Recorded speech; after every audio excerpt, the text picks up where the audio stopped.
Just very quickly, welcome to the Board of Education meeting, Monday, July 16th. Just a quick housekeeping item. In accordance with the requirements of the Open Public Meeting Act, Chapter 231, PL 1975, I wish to announce that the New Jersey Open Public Meeting Law was enacted to ensure the right of the public to have advance notice of and to attend the meetings of public bodies at which any business affecting their interest is discussed or acted upon. In accordance with the provisions of this Act, the School Districts of the Chathams Board of Education has caused notice of this meeting to be published by having the date, time, place thereof posted in the Board Administrative Offices, sent to the clerks of the Borough and the Township, the Library of the Chathams, the Chatham Courier, the Daily Record, the Star Ledger, and TAP. Mr. DeQuilla, would you mind taking attendance? Sure. Mr. Gilfield. Here. Mr. Art. Ms. Chambers. Here. Ms. Chicarelli. Here. Ms. Clark. Here. Ms. Kenny. Mr. Ryan. Mr. Valenti. Here. Ms. Weber. Here. 6 present and counted. Excellent. If you're able, please stand for the Pledge of Allegiance. I pledge allegiance to the flag of the United States of America and to the republic for which it stands, one nation, under God, indivisible, with liberty and justice for all. I do not have any board comments at this time, so I'm going to punt it right over to Dr. LaSousa for the administrative report. Thank you, Ms. Weber. Just a few items. The first is that we were notified of our state aid allocation as updated by the budget agreement that Governor Murphy struck with the legislature, and we are set to receive $350,000 more than we were initially told we would receive in state aid. So the Finance Committee met tonight, or at least a portion of the Finance Committee, to preliminarily discuss how to use that additional state aid.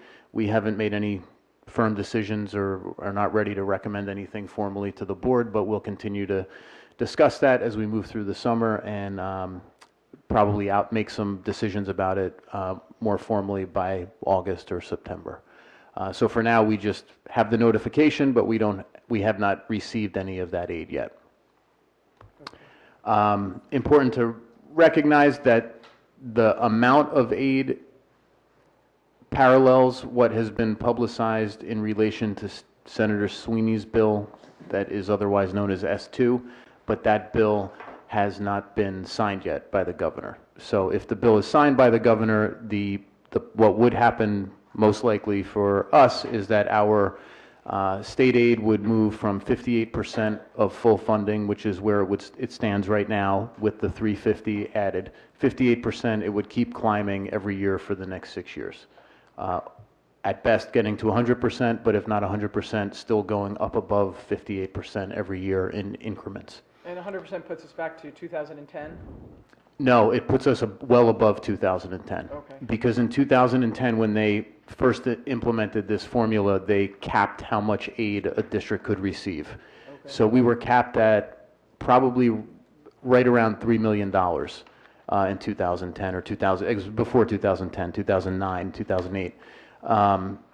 The amount that the district says we should get if the formula was fully funded right now is $4.6 million. Okay. With this money, we're at about 2.7. Okay. So we have a gap of roughly $2 million that the intention is to bring us to full funding. Now that 4.6 also changes every year. So if our enrollment were to keep declining, over the next 5 years, the 4.6 might turn into something different, like 4.4. But in any scenario, a district like us would receive incrementally more funding in the next 6 years if S2 is signed into law. And conversely, if our enrollment goes up, if all the property on River Road, the property on the skate park, the property on the Christmas tree farm, the redevelopment downtown, conversely, it would go up, correct? Correct. Or if we had an influx of English language learners or something else that would affect how they calculate the amount of aid we're owed. Aside from that, we are in the process of rolling over our student information system, so we are getting a handle on the number of students we have enrolled for 18-19. Right now we're right at about 4,100 students. We were at 4,170 or so when the school year ended, so that what usually happens in the summer is that we continue to pick up kids right up until September. And so we'll have a better idea of exactly how many students we have as we get closer to the beginning of the school year. There are only 2 spots right now that are concerns for us with respect to enrollment. That's first grade at Southern and first grade at Washington. The enrollment sheet that you have in front of you reflects an additional section at Southern in first grade, but it doesn't reflect an additional section at Washington. We do need to put an additional teacher in first grade at each of those buildings. So the principals are in the process of doing that, and they'll be interviewing by the end of this week to fill those 2 spots. And then aside from those 2 positions, we are closing in on being fully staffed. We have a number of maternity leave replacements that we have to account for as we move through the summer, so the principals and supervisors are working on that. But the only, I think, regular position that we have not yet filled is an English position, because we had a resignation come to us at the second meeting in June. So we have to replace that teacher, but other than that, we're in pretty good shape. And that's my report. Does anybody have any questions for Mike on any? These kindergarten numbers are not reflective of what our first grade numbers look like. Because so many kids go full day, right? Correct. We have a big jump between kindergarten and first grade every year. Because they're full day someplace else and then come back in district for first grade? Yep.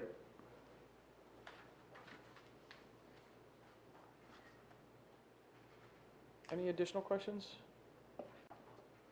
Mike? No? Okay.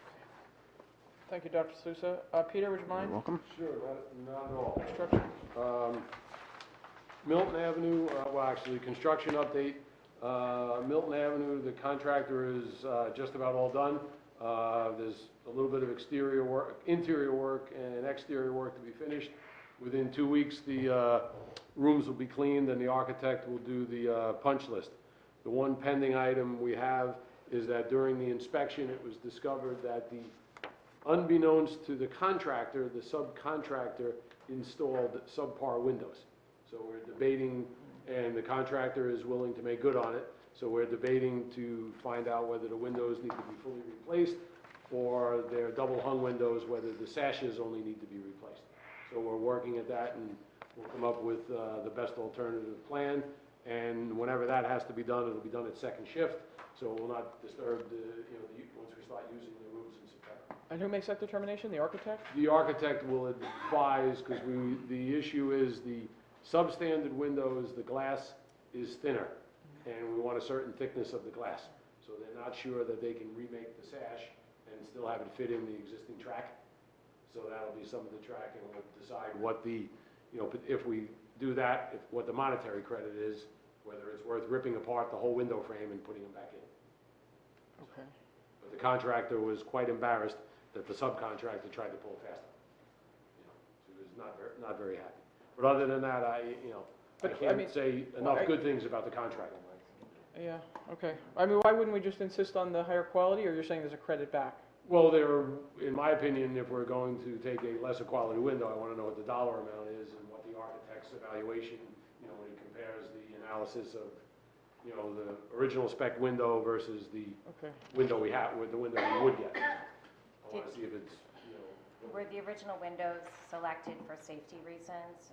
No, not safety, but just thickness of glass. Not that they were not meant to be unbreakable or anything of that. Just heating and... Yeah, heating and the insulation and the R factor and for energy. Okay. At the middle school, the contractor continues to make great progress. The exterior brick is in progress and will soon be done. They're doing the windows are almost finished and be sealed up. They're finishing the electrical work and the duct work. The good news is that the abandoned oil tank that I reported a couple of weeks ago was removed. Nobody ever expected that it would be a 5,000 gallon tank. We're waiting. We don't think that there is going to be a remediation issue, but we're waiting for the test results on the soil to come back. And the tank had number 4 heating oil in it, which is a thicker oil. So I think that's one of the reasons they believe it stayed in the tank. And when will we know the test results? They were supposed to be back today, so I am hoping shortly. tomorrow or Wednesday the latest. If the results are good, we will then start with backfilling the hole. Okay. And making it so that the road can be reopened or repaved. There's a place in River Road that's got free dirt. I saw somebody trying to get rid of it, so if we need additional dirt for backfill, there's Well, actually, I learned that if we were filling it in a lot or a piece of grass, it's a lot easier. You can almost put anything in it, and if it sinks, you just add more dirt. But when you have to redo the spot under the road, you have to put dirt. Every so many feet of dirt have to be tamped down and compacted and compacted and compacted, so you don't end up with a sinkhole or after 6 months, the road has a bellow in it. Right, So, but it'll get done properly and appropriately. okay. The auditorium contract making great progress. They're doing the finishing electrical work, installing the doors and the wall panels. Unfortunately, we also have a hiccup at this job. The auditorium seats were supposed to be delivered last week, and last week the contractor was notified that the supplier of the seats, who was in business over 90 years, shut his doors and closed up shop at the beginning of July. So they're trying to determine, and a representative from the contractor went to San Diego, which is where the company is located, to determine if our seats were fabricated and if they're sitting in a warehouse or sitting on a truck, and if they're intact, if they have the ability to buy them from the liquidator so that they can install them in the auditorium. While this is all going on, the contractor is also trying to find an alternative source if they need to order and fabricate the seats from scratch. Okay. And if they fabricate the seats from scratch, they think it'll be 12 weeks before they come in. So it'll be a 2 to 3 month, 2 to 2.5 month delay in the auditorium being able to open. Can we get a temporary certificate of occupancy for that space? I don't know if we could, since there'd be no seats. Yeah, but you could put seats in. Yeah, I mean, we could put, seats technically, in you the could put gym. folding chairs, and Yeah. in the mezzanine, you can sit on the concrete, so. Right, We I don't, possibly could, I'd I like don't to know use the how, stage. how Yeah, appealing the we stage could- is all, right, are we gonna go for a temporary? We're waiting, Certificate? put it this way, this unfolded Thursday afternoon and Friday. Yeah, So no, we I don't know understand. what the alternative is, and the contractor has some things to do before we can even get the TCO without the seats. But I can ask Greg Imping tomorrow if that's a possibility. Right, because the kids, you could put 3 or 4 classes up on Right. the Yeah. stadium. We'd also want the TCO no matter what, because we can still have rehearsals, we can Right. have kids And- working on the stage, we You can could have put all kinds folding of chairs things. if you had going to, on. it's Yep. certainly not ideal, but we put folding chairs in the gym, you could put folding chairs there. And as it was commented when we had the last construction meeting, at worst case, you sit in there, crisscross applesauce, and you watch whatever show you have. Just to use the stage though, so they can practice and. And use the new equipment, which looks high-tech. If those are all paid in full, why are they the property of the liquidating company if they were already the property of the contractor? Because I guess they were when the contractor closed up shop, whatever is in his warehouse becomes property of all the debtors. Even if it's paid in full? Even if it was paid in full, because it's not I guess depending what lien you follow on the equipment you paid for, you then become, I'm not 100% Yeah, no. versed in the bankruptcy, but if you don't have a proper filed lien, you become a general creditor. So worst case, we're possibly looking at 12 weeks out? Yeah, if we have to get new seats. There's the other consideration that, when I talked to Principal Grow, he said, well, even if all the seats are intact, if we have no way of, okay, we rip one putting it in, how do we get a replacement? Well, where do we go? So, obviously, you can't turn to the 90-year-old company for any kind of parts or replacement pieces. So that could potentially be an issue, but then again, they could have went out of business 2 weeks from now after we had the seats, so that's never. Conversely, whoever you buy them from could also go out of business, so that's not, So that's not, It's I don't beyond know our if that's a control. deal breaker, but or you'll keep. we have a lot of wheels turning, and hopefully by the end of the week, we'll have some updates. And paving, you're paving some parking lots over the summer? Yes, I'll get to that. The Lafayette parking lot has been milled, and the Southern Boulevard parking lot has been milled. The contractor is, I guess, going around milling, and then we'll start paving, I believe, Southern Boulevard first, the week of the 23rd. Sometime that week, he's gonna start paving. So, they'll be done shortly.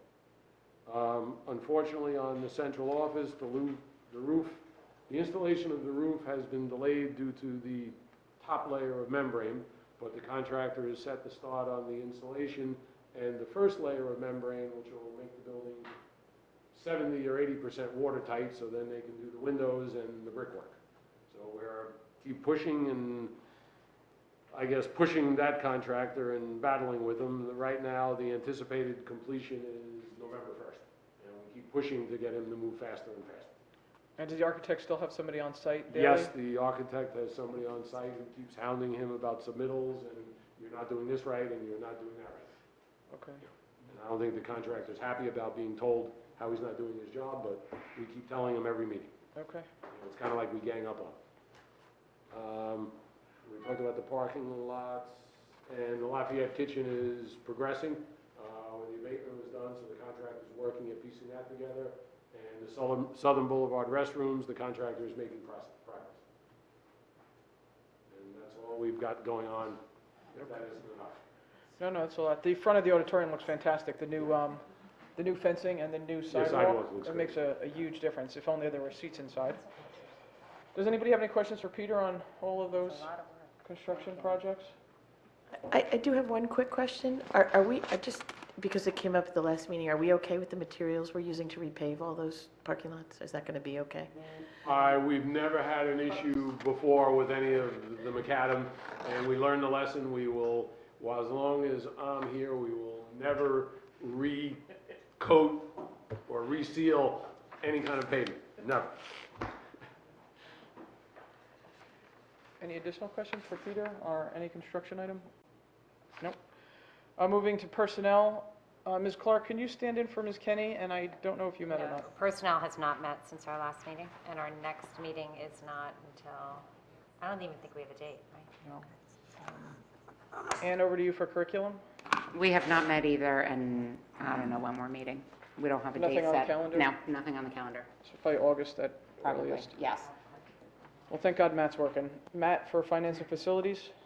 Actually, we just met, and most of it was spoken to by Pete. The only thing we have left is the continued discussion in terms of the annual activity fee, which currently stands at $100, and discussion around raising that number. And then finally was the final transfer to capital reserve at the end of the year was within what we approved last meeting, and the final number is $800,000 capital reserve to go and invest in the schools, And that is pending the audit, obviously. pending the final audit. And the activity fees decision will be made by the end of August, probably? Latest. I mean, I think Yeah. Okay. close. And the general consensus is just to go up to 150, correct? So kids who are participating in fall sports, and the practices that start prior to the opening of school and prior to the opening, our next meeting, will have the ability to start, they're going to start their practices, their can you speak to that a little bit? Yes, so the students will have to start, whether they're doing marching band or fall Whatever. athletics, and then we'll assign the fee or establish it firmly at the August meeting. The general consensus from the Finance Committee is to revert to the $150 amount that had been in place years ago, that was scaled back probably 6 or 7 years ago, or more. I don't know if you remember. Prior to me joining the board. So 100 to 150 across the board, and then a more global analysis of how to raise additional revenue to follow once the school year begins. Thank you. Okay. And with some research into maybe, Matt had discussed some, maybe looking for software or something that could make it more automated. Okay. Any questions for Matt on any of the finance or facilities? No. Policy has not met, correct? Correct. Excellent. Moving on to liaisons, I have nothing from the borough to report. Anyone? Township, I'm sorry, Ms. Palmer. Just a reminder that the Out of the Darkness Walk for Suicide Prevention and Awareness is scheduled for Saturday, September 22nd, and information is on the township website. Thank you. Moving over to athletic boosters, Ms. Ciccarelli. They have not met. Mr. Arnock is not here. They have also not met. Chatham Education Foundation, Dr. L'Souza, did you have an update for that, or no? You're, nothing, okay. No update. I read it in the board memo. Chatham Rec, Matt, anything? Nothing. And Ann, anything for you? No. Very good. Excellent. Moving right along. I'd like to make a motion to move the public minutes for June 25th. Second. All those in, oh, who wasn't here? Do we, No, you're all clear. oh, all those in favor? Aye. Opposed? Abstentions? Noted, passes 6-0. Thank you. We have our first opportunity for public commentary. If you wouldn't all mind queuing up at the mic. Don't, okay. No, all righty. Well, we have another opportunity at the end, so we're going to move through our action items. Ms. Clark, would you mind standing in again for Ms. Kenny on personnel? I move action items A1 through 8 on the regular agenda with the addendum to with A4 and 8. There's 2 addendums, so one was handed out and one that's in your packet, so make sure you have the right one. It has 2 items under 4, so if you're, make sure you're looking at the right one. 2 under Okay? 4, 2 on the page. Yep. This one. Did somebody second that? Second. Thank you. You're welcome. I couldn't remember. Does anybody have any questions for Ms. Grant or Dr. LaSousa on any of the personnel items that we're moving? No, seeing none. Mr. DeQuilla, would you mind? Sure, agenda items A1 through A8, with addendum item A4 and A8. Mr. Gilfillan? Yes. Ms. Chambers? Yes. Ms. Chiarelli? Yes. Ms. Clark? Yes. Mr. Valenti? Yes. And Ms. Weber? Yes. Agenda items pass 6-0. Excellent, thank you. Moving on to finance and facilities, Mr. Gilfillan. Yes, I'd like to move action items B1 through 13. And we'll second. Second.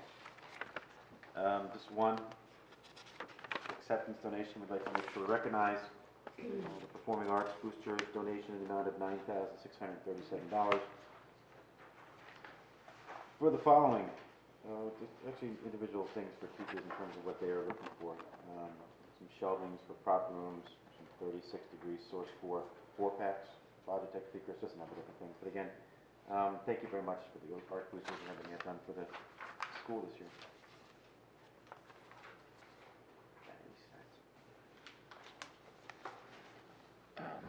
Any additional comments or questions on curriculum? No. Mr. DeQuilla? Agenda items B1 through Or on B13.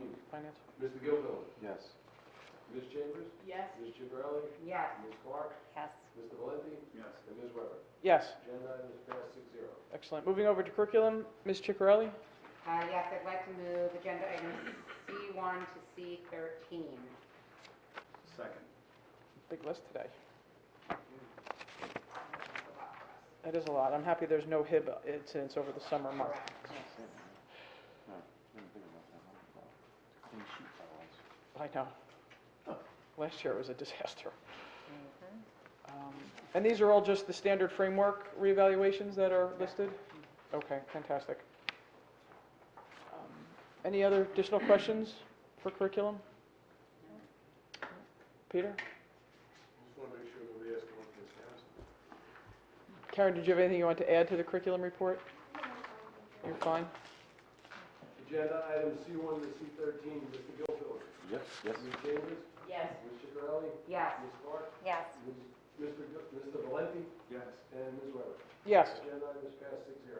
Okay, excellent. No additional policy unless somebody has an audible they want to toss out there? No audibles?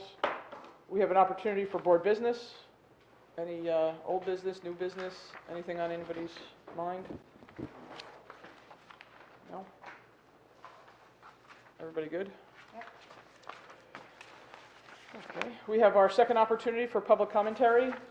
Again, if you wouldn't mind signing in and introducing yourself.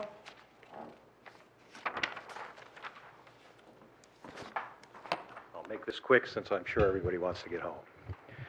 First, I read, Bill Heap, Hillside Avenue in the Borough. I read on Friday that the school district hit the jackpot with regard to some funding from the state. I thought I saw $500,000 more than we expected. Is that, am I in the ballpark? 350? Okay. I just hope that taxpayers can share in that gain, but we'll see what happens.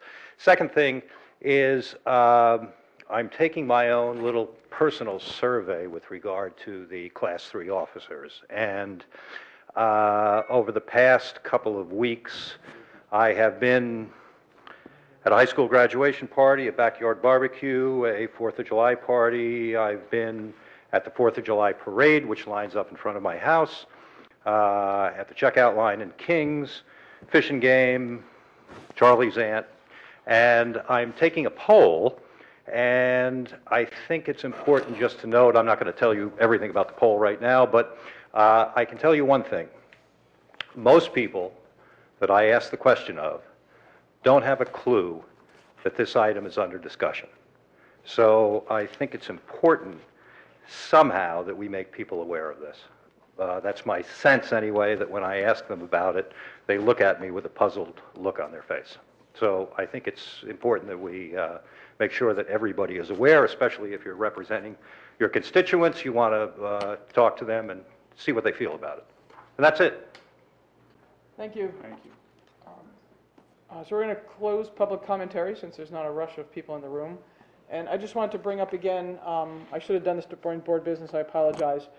Just to remind the board that we had discussed the property on Lafayette Avenue, and to my knowledge, the sentiment hasn't changed on that property. I just wanted to make folks aware that the owners did approach us, and if we wanted to purchase it at this time, I believe the census is that, you know, there's really no opportunity, there's no excess funds, there's no immediate need for that property. So, you know, Peter, I guess we can let the owners know that at this time, while it's a lovely piece of property, we don't have the funds or an immediate need, emergent need to use that. You know, we're not going to pave it, we're not going to put a parking lot. Okay, and you're good with that? You were kind of spearheading that with us? Yeah, no, I'm good with that. I think, Be the point for them, or you? And what do you think? I think that probably makes the most sense. Okay. That would be great. I'll still go have coffee with them. Yeah. It was super nice of them to Yeah. approach us. Yeah. The other item that I just want to mention, I'd like to use the word redistricting every meeting so that I could say I've said the word redistricting every meeting since April of 2016. We're still, as far as we know, on target to potentially have to redistrict in some capacity beginning in 2019, 2020 fall. Is that a true statement? Not this September, the following September. Yes, I think if we were very aggressive, we'd be ready to redistrict in fall of 19. Okay. If that's too ambitious, then it would be fall of 20. Okay. And it doesn't have to be a big bang, correct? You could do some in the fall of 2019 and some in the 2020? Well, and that's what we'll need the demographer to help us figure out. So we spoke at the Finance Facilities Committee meeting that we plan to have the demographer present his study to us, the initial demographic report, in the fall, probably in October, one of the 2 board meetings we have scheduled in October. And then subsequent to that, we would work with him to do a redistricting study / proposal / set of options. And I would anticipate that wouldn't be done until early 2019. Maybe winter, January, February, something like that. And then we'd have to determine the time frame for committing to whatever he presents to us. Okay. Okay.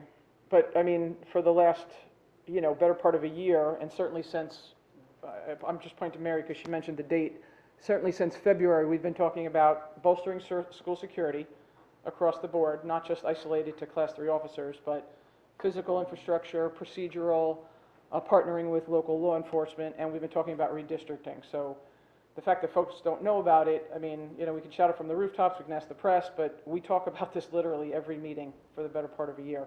Redistricting and bolstering school security and school safety from a holistic point of view, not just one targeted item. This conversation is not just about Class 3 officers. The conversation is a very holistic approach from mental health as well as, physical infrastructure and everywhere in between, and staffing. So that was all that I had. I just wanted to say thank you, Peter, for taking care of the Lafayette property. Any additional questions, comments?